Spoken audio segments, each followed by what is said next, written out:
La peor parte es que ni siquiera tenía una buena razón. Lo recuerdo con una claridad absurda porque fue un momento de lo más corriente, y eso es lo que más duele. Soy Daniel Martín.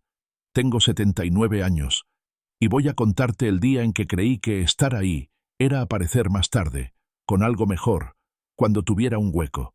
Cuando era joven, yo pensaba que el amor se demostraba con cosas grandes, cosas que se podían enseñar: el techo pagado, la nevera llena, las facturas al día, el coche con la ITAB pasada, un regalo en el momento justo para que nadie pudiera decir que te olvidaste.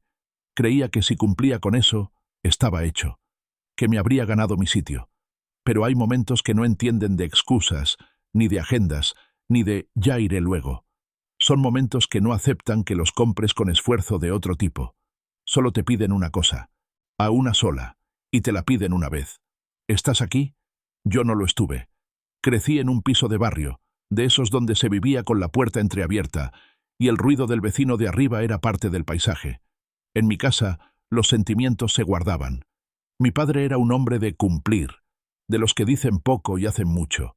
Salía temprano, volvía cansado, cenaba sin mucha conversación y se dormía delante de la tele. Si mi madre lloraba, lo hacía en la cocina, con el grifo abierto, para que no se notara. Y si mi padre estaba preocupado, no lo decía. Se ponía a arreglar algo, a apretar tornillos, a ordenar herramientas. En ese ambiente, estar significaba traer un sueldo, significaba no fallar, significaba no meter ruido. Así que cuando me hice adulto, hice lo que me habían enseñado. Trabajé, me volví fiable. De esos hombres a los que se les llama cuando hay un problema, porque Daniel lo arregla. Suena bien, y en parte lo fue. Casi nunca falté al trabajo. Traje el dinero a casa. Cumplí promesas que se podían medir. Y me convencí de que era buen marido y buen padre porque era constante. Mi mujer, Marisa, me lo decía a veces, sin bronca, casi con ternura. Dani, siempre estás con algo, pero a veces lo que necesito es que te sientes conmigo. Yo le daba un beso en la frente, le soltaba un «venga, mujer, no exageres», y seguía de un lado a otro como si la casa se fuera a caer si me paraba. Tuvimos 2 hijos, la mayor, Clara, el pequeño, Tomás. Clara era de esas niñas que te miran como si estuvieran aprendiendo quién eres, no lo que dices ser. Se quedaba en la mesa dibujando, y yo notaba su mirada en mi nuca mientras yo leía el periódico o revisaba papeles. No era mala, era observadora. Tomás, en cambio, era puro abrazo. De pequeño se me subía encima sin pedir permiso, se me colgaba del cuello, se reía con la boca llena. Lloraba sin vergüenza cuando algo le dolía. A mí eso me descolocaba al principio, porque en mi casa los hombres no lloraban, y los abrazos eran cosa de cumpleaños y poco más. Clara casi nunca se me subía al regazo. Clara venía y se quedaba a mi lado, como esperando a que yo levantara la vista. Y yo, muchas veces, le daba una palmadita en la cabeza y le decía: «Muy bien, hija», como si con eso se resolviera todo. No me di cuenta de cuántas veces ella tragó saliva, sonrió por educación, y se fue. Los años pasaron. Clara se fue a estudiar fuera, y luego se quedó a vivir en Madrid. Se casó con Martín, tuvo una niña, y montó una vida que, desde fuera, parecía estable. Pero Clara siempre llevaba una seriedad encima, como si estuviera sosteniendo algo. Conmigo era educada, correcta, cuidadosa. Tardé demasiado en entender que la corrección, a veces, es una distancia con buena cara. Tomás se quedó más cerca. Era el que me llamaba para pedirme consejo, el que venía a casa a arreglar una persiana conmigo, el que todavía se reía con mis chistes malos. Y yo me agarré a eso, claro. Me venía bien para contarme la historia de que lo había hecho bien. Cuando un hijo está cerca, te convences de que el otro simplemente está ocupado, o es más independiente, o es así. Marisa veía lo que yo no veía. A veces me decía: «Clara te necesita», y yo contestaba: «Pero si está bien, mujer». «Ah, si lo tiene todo». Y Marisa me miraba con esa paciencia suya, con una mezcla de pena y rabia contenida. «No necesita dinero, Dani», me decía. «Te necesita a ti». No lo entendí hasta el día que ya no había vuelta atrás. Fue un martes. Me acuerdo porque los martes eran día de cierre en la asesoría donde trabajaba, en Chamartín, cerca de la estación. Y yo era de esos hombres que saben qué día es por lo que toca hacer. Yo tendría entonces 50 y tantos, ya con canas, pero todavía con esa chulería inconsciente de creer que el tiempo te pertenece. Llevaba media vida en la misma empresa, y en mi cabeza yo era imprescindible.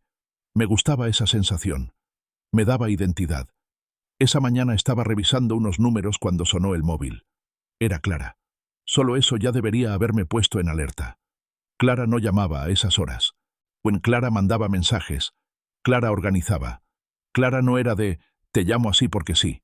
Miré la pantalla un segundo y contesté, ya en modo solucionar. «Dime, hija, ¿qué pasa?» «¿Papá?» Su voz sonaba rara. No histérica, no dramática, solo fina, apretada, como si estuviera sujetándose. «¿Qué ocurre?» Hubo un silencio, de esos que ya te avisan. «Es Lucía», dijo. Lucía era mi nieta, la hija de Clara. 8 años, ojos despiertos, una lengua rápida, de esas niñas que te sacan una verdad sin querer. Una vez me dijo que yo olía a taller y a colonia de toda la vida. Me reí, pero me quedé pensando. «¿Qué pasa con Lucía?», pregunté, ya barajando cosas arreglables. «Fiebre, caída, un susto». «Está en el hospital», dijo Clara. Se me encogió el estómago, pero la mente siguió funcionando como una calculadora. «¿En cuál?» «En La Paz», dijo. «Dicen que puede ser del corazón. Le están haciendo pruebas. Hablan de operarla. Papá, estoy aquí sola ahora mismo». Sentí un frío subir por el pecho. De repente, la oficina me pareció un sitio absurdo. «¿Dónde está Martín?», pregunté, pensando en su marido. «En un avión», dijo. «Está fuera por trabajo. Vuelve en cuanto pueda, pero puede tardar. Y mamá». Ahí la voz le tembló un poco. «Mamá está con Tomás. Está en su casa porque se ha puesto malo y no quería dejarlo solo, pero yo no sé qué hacer. Papá, ¿puedes venir?» No me pidió dinero. No me pidió un contacto. No me pidió una solución. Me dijo, «¿Puedes venir?», y ojalá pudiera decirte que me levanté y salí sin pensarlo. Ojalá pudiera contarte que estuve a la altura. Pero lo que hice fue mirar el calendario. Suena ridículo, pero es cierto. Miré mi agenda con sus reuniones marcadas, o sus llamadas, sus cosas importantes. Vi una reunión por la tarde con unos clientes que llevábamos semanas peleando. Vi el trabajo acumulado. Vi mi papel en esa maquinaria.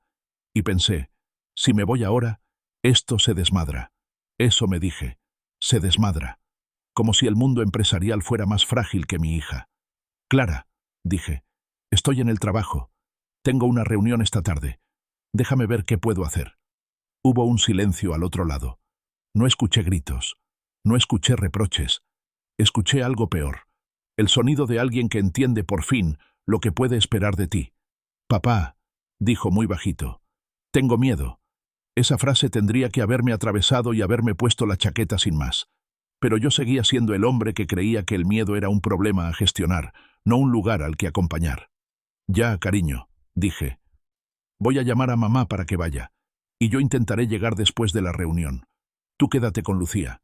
Me vas diciendo, ¿vale?» Hubo una respiración tensa, como si se tragara algo. «Vale», dijo. Colgamos. Me quedé mirando la pantalla. Intenté volver al trabajo, de verdad. Abrí un Excel. Respondí correos. Hice como que escuchaba a un compañero que me preguntaba no sé qué. Pero por dentro se me había quedado clavada la frase. «Tengo miedo». Llamé a Marisa. Me lo cogió al segundo tono. «Dani», dijo, y en su voz ya había alarma. «¿Qué pasa?» «Clara está en La Paz con Lucía», dije. «Puede ser del corazón. Está sola». Hubo un silencio. Y luego la voz de Marisa cambió, como cuando una madre se pone seria y no hay discusión. «Me voy para allá», dijo. «Ahora mismo». «Tomás está con fiebre», empecé. «Tomás se apaña», me cortó. «Esto es Lucía. Y Clara está sola. Daniel, ¿tú vas?» Me quedé mirando el despacho, como si las paredes fueran a juzgarme. «Tengo una reunión», dije. «Voy después. Solo te llamaba para qué». «Después», repitió Marisa. No como una pregunta, sino como un golpe. «Es importante», dije, y hasta a mí me sonó a excusa barata. Marisa no me gritó, y casi preferiría que lo hubiera hecho. Me habló con una calma fría que todavía me duele recordar. «Daniel», dijo, «hay momentos en una familia que no vuelven. No hagas de este uno de esos. Y colgó. Intenté trabajar, pero era imposible. A media mañana Clara me escribió. La dejan ingresada. Hablan de operación. Sigo sola. Me quedé mirando el mensaje. Sabía lo que tenía que hacer. Lo sabía con una claridad limpia. Y aún así, me agarré a mi vieja manera de justificarme. Marisa ya va, me dije. Clara no estará sola mucho tiempo. Me dije. Si voy ahora, no sabré qué decir. Estorbaré. Me dije. Después de la reunión iré, y me quedaré toda la noche. Ayudaré entonces. Me dije. Lo hago por la familia, por la estabilidad. Era todo cuento. Un cuento para no enfrentarme a lo que se me pedía. Llegó la reunión de la tarde. Me senté allí con mi cara de profesional, escuchando a gente hablar de plazos como si el mundo estuviera hecho de calendarios. Negocié. Respondí. Sonreí donde tocaba. El móvil vibró en el bolsillo y yo lo ignoré, porque ignorarlo me hacía sentir que todavía controlaba algo. Cuando terminó la reunión, sentí alivio, como si hubiera pasado un examen. Me levanté pensando, ahora sí, ahora voy. Volví al despacho y vi 3 llamadas perdidas de Marisa. Le devolví la llamada con las manos frías. «Dani, ¿dónde estás?», dijo ella, y ya no era solo enfado, era urgencia. «En el trabajo. La reunión acaba de terminar. Salgo ahora. ¿Qué ha pasado?». Hubo un segundo de silencio en el que escuché a mi mujer respirando hondo, como quien intenta no romperse delante de otros. «Lucía ha empeorado», dijo.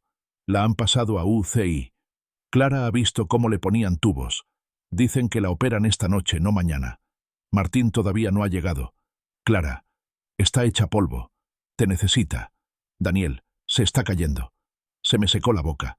De golpe la oficina fue un sitio ridículo. «Voy», dije. «Voy para allá». Pero incluso al decirlo, algo dentro de mí lo supo. Ir ahora no era lo mismo que haber ido cuando ella me lo pidió. Conduje como un loco, y no estoy orgulloso. Aparqué mal. Crucé pasillos que olían a desinfectante y a cansancio. Pregunté 2 veces porque la cabeza no me funcionaba bien. Llegué a la UCI de La Paz con el corazón a golpes. Vi a Marisa primero de pie junto a una pared, con los brazos cruzados como sosteniéndose. Me miró, y en esa mirada había alivio, rabia, miedo, todo mezclado.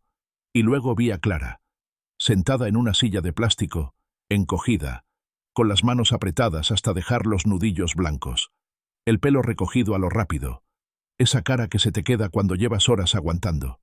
Cuando me vio, no se levantó corriendo, no se lanzó a mis brazos como en las películas, no gritó, no lloró. Me miró un rato largo, y sentí que algo se cerraba detrás de sus ojos. «Has venido», dijo. No era agradecimiento, era una constatación, como quien dice, «Ha llegado el autobús». «Estoy aquí», dije, y quise tocarle el hombro. Clara se encogió un poco. Es apenas un gesto, pero yo lo noté. No como rechazo teatral, sino como si mi contacto le resultara raro, como si yo fuera alguien que llega tarde y no sabe dónde ponerse. Retiré la mano con vergüenza. «¿Cómo está?», pregunté. Clara parpadeó despacio. «Dicen que no saben si aguantará la operación», dijo. Eso me dejó sin aire. Mi nieta. 8 años. Era un pensamiento imposible. Miré a través del cristal. Lucía estaba ahí, tan pequeña, rodeada de máquinas que hacían ruidos que no deberían existir alrededor de un cuerpo infantil. Parecía dormida, demasiado quieta. Me giré hacia Clara, buscando palabras que sirvieran. «Lo siento», dije. «Tendría que haber venido antes». Clara me miró y dijo una sola palabra, sin levantar la voz, sin dramatismo, sin saña. «Sí». Ese sí me rompió más que un grito, porque el grito se pasa. Ese sí se queda. Marisa puso una mano en la espalda de Clara. Clara se apoyó en su madre con una naturalidad que conmigo no tuvo. Y yo, en ese momento, me sentí fuera, como si estuviera mirando mi propia familia desde el otro lado del cristal. Esperamos. Las horas en un hospital no pasan como fuera. Son una masa pegajosa. Entran médicos con frases medidas. Entran enfermeras con pasos rápidos. El reloj hace un ruido insoportable. En algún momento llegó Martín, pálido, con la ropa arrugada, y abrazó a Clara como si quisiera meterse dentro de ella para protegerla. Clara se agarró a él, y yo miré, quieto, sin saber dónde colocarme. Y aquí es donde podría contarte un final limpio. Que todo salió bien, y que aprendimos la lección y que la vida siguió feliz. La verdad es que Lucía sobrevivió. La operación fue dura, la recuperación fue larga. O no hubo sustos, hubo noches en vela, hubo rezos en voz baja. Pero salió adelante. Y aún así, ese día se llevó algo. O quizás solo dejó al descubierto lo que ya faltaba. Cuando pasó lo peor, la vida volvió a moverse. El trabajo volvió a reclamar. Las facturas siguieron llegando. Tomás se recuperó. La gente volvió a su rutina. Desde fuera podrías decir que tuvimos suerte, que el final fue bueno. Pero Clara ya no fue igual conmigo. No fue cruel. No fue dramática. Fue distinta. Si la llamaba, me contestaba, pero la voz le salía cuidadosa. Si iba a verla, me ofrecía café. Me preguntaba por la tensión, por el colesterol, por tonterías seguras. Me dejaba coger a Lucía en brazos y me miraba con una vigilancia suave que yo no sabía nombrar.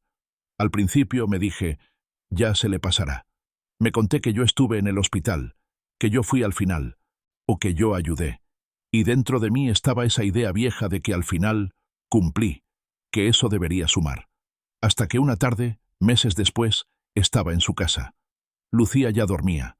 Martín había salido un momento. Clara y yo estábamos en la cocina. Había entre nosotros un silencio que ya se había vuelto habitual, como un mueble estorbando. Clara fregaba platos y yo secaba, intentando ser útil porque la utilidad era mi idioma. La luz de la cocina hacía que todo pareciera tranquilo, casi normal. Entonces Clara dijo sin girarse, ¿te acuerdas de lo que me dijiste cuando te llamé? Me quedé quieto con el paño en la mano. Te dije que iba, respondí, buscando la salida fácil. No, dijo ella, y por fin se giró. Lo primero, cuando te dije que estaba sola y asustada. Tragué saliva. Dije que tenía trabajo, admití. Clara apoyó la espalda en la encimera y cruzó los brazos. No estaba furiosa, estaba cansada. ¿Sabes lo que entendí ese día? Preguntó. No supe qué decir. Entendí que tú no sabes qué hacer cuando no es práctico, dijo. Que no sabes qué hacer con el miedo, con la incertidumbre. Tú arreglas una persiana, pagas una factura, resuelves un problema.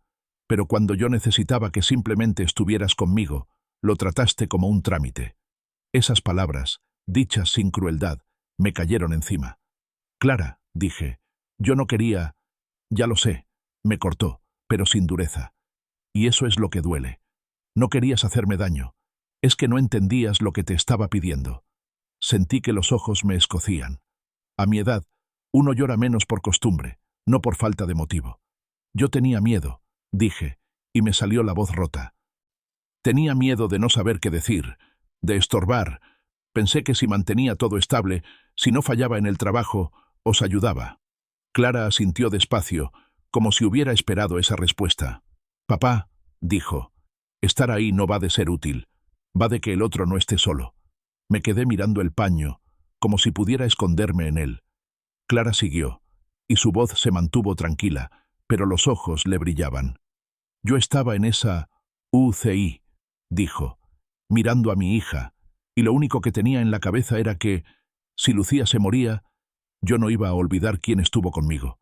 No por castigar a nadie, es que en esos momentos el cuerpo lo graba, recuerda quién aparece, y cuando yo te llamé, no te estaba pidiendo una solución, te estaba pidiendo que tomaras mi miedo en serio. Sentí una vergüenza tan grande que me dejó vacío. ¿Qué hago?, pregunté. Uy, era una pregunta real. ¿Cómo se arregla esto? Clara me miró un largo rato.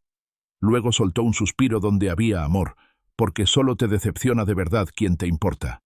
No se puede volver atrás, dijo. Pero puedes aprender. Puedes dejar de tratar a la gente como tareas. Puedes aparecer cuando no te viene bien. Puedes aguantar la incomodidad. Puedes dejar que alguien llore sin intentar arreglarlo. Puedes llamarme y no preguntarme si necesito algo. Simplemente estar. Estar. Tan sencillo que casi da rabia. A partir de ahí empecé a ver mis costumbres como si las viera desde fuera. Cuando Marisa se quedaba callada, antes yo llenaba el espacio con preguntas prácticas. ¿Has comido? ¿Te tomaste la pastilla? ¿Quieres que arregle la ventana? Ahora intentaba otra cosa. Me sentaba a su lado. Le decía, ¿estás bien? Y lo más difícil, Bueno, me quedaba quieto esperando la respuesta sin correr a tapar el silencio. Con Tomás igual. Antes, si me llamaba con un problema, yo disparaba consejos. Ahora le preguntaba cómo se sentía.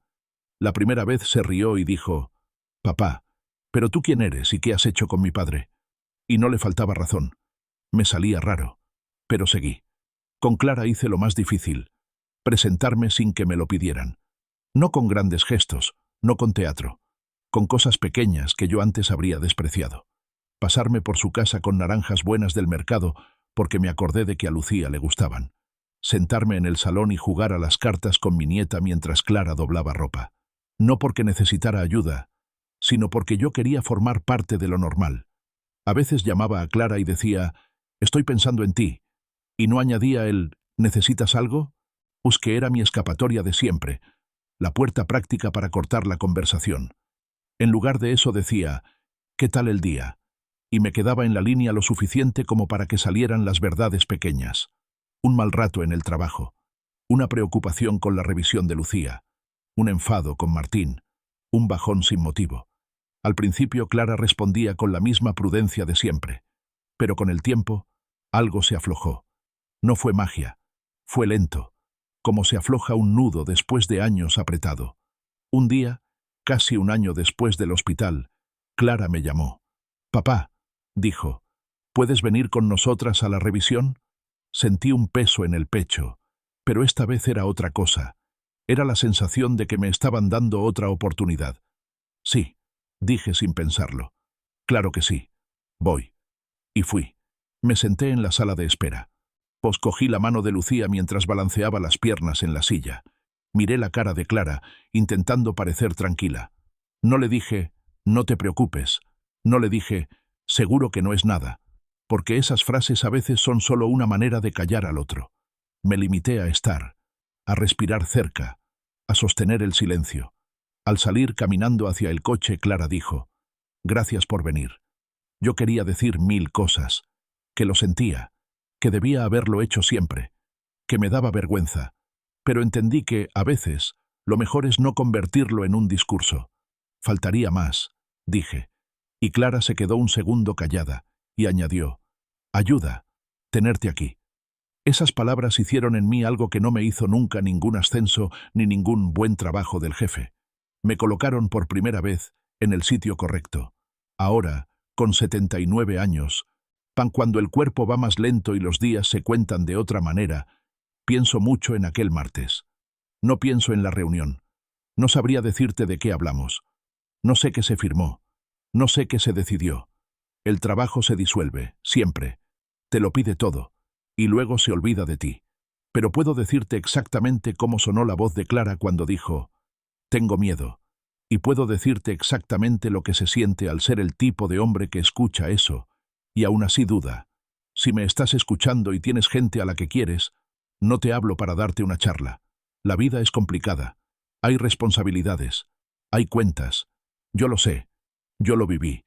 Solo quiero que tengas una cosa clara, porque a mí me llegó tarde. Cuando alguien te llama desde el miedo o desde el dolor, no te está haciendo una petición casual. Te está abriendo una puerta. Te está diciendo: «Esto importa tanto que te dejo verlo». Y si no entras por esa puerta, puede que no te la vuelvan a abrir. La gente perdona muchas cosas. Perdona errores, despistes, palabras dichas en mal momento. Pero hay una soledad muy concreta que nace cuando tú estiras la mano y la persona en la que confías no viene. Esa soledad te enseña a dejar de pedir. Yo veo ahora cuántas veces Marisa debió acercarse y yo le contesté con actividad en vez de atención. Veo cuántas veces Clara se quedó de pie a mi lado esperando que yo levantara la mirada del periódico. Lo veo todo ahora, clarísimo, y me duele por dentro. Y lo más cruel es que no hacía falta ser un experto para hacerlo mejor. Hacía falta querer. Estar ahí es aparecer cuando no sabes qué decir. Es sentarte al lado sin intentar arreglarlo. O es dejar que el otro tenga miedo sin mandarlo a casa con frases hechas. Es escoger a las personas por encima del orgullo, por encima de la comodidad, por encima de la agenda. A veces, estar es tan simple como decir «voy» y de verdad, ir. Yo seguiré llevando el arrepentimiento de esa primera duda. No se va. Se queda como una cicatriz que molesta cuando el día está húmedo.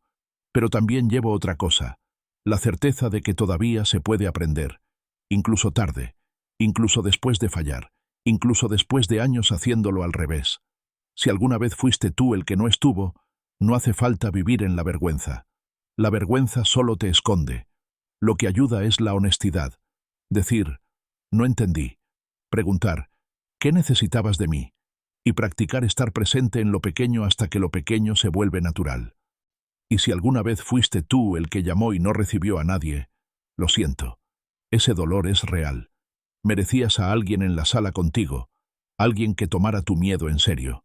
Ojalá hoy tengas alrededor personas que aparezcan sin preguntar demasiado, que se sienten y se queden. Yo no tengo tantos años por delante como por detrás. No puedo deshacer aquel martes, pero puedo contestar el teléfono de otra manera hoy. Puedo sentarme al lado de mi mujer y escuchar. Puedo coger la mano de mi nieta sin mirar la hora. Puedo demostrarle a mis hijos, con cosas simples, que no son problemas a resolver, sino personas a querer. Y si te quedas con una sola idea de todo esto, que sea esta, porque es la verdad que a mí me llegó tarde, y aún así me parece urgente decirla. Estar ahí no es un gesto que haces cuando te viene bien, es la vida misma.